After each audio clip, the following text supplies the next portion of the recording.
President Bongbong Marcos, hindi kinaya ang art of the deal. I want to say it's an honor to have you. We're going to talk about trade today, and we're very close to finishing a trade deal, big trade deal actually.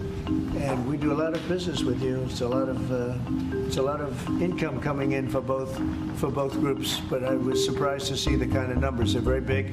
Bumisita si Presidente Bongbong Marcos sa Amerika para makipagnegosasyon kay POTUS Trump sa White House patungkol sa walang hangganang taripa at tangent ni Orange ADHD man. We're going to be talking about war and peace.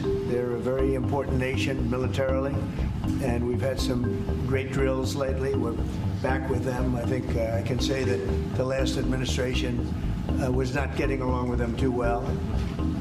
They didn't get along with anybody. They didn't know. Honestly, they didn't know what they were doing.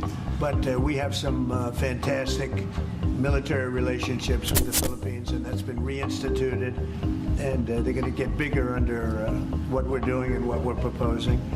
And I just want to thank you for being with us. It's a great honor. You and your representatives, really a great honor.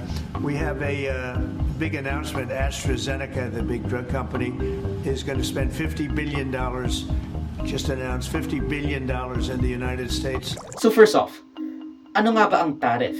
So totoo lang, dapat hindi na pinansin ni BBM yung dalawang tariff na pinataw sa mga bansa including the Philippines. Kasi one, wala namang nakikipagnegosasyon kay Trump or bihira ang mga taong makikipagnegosasyon kay Trump. Kaya niya nga pinost for 90 days kasi wala ko makausap sa kanya.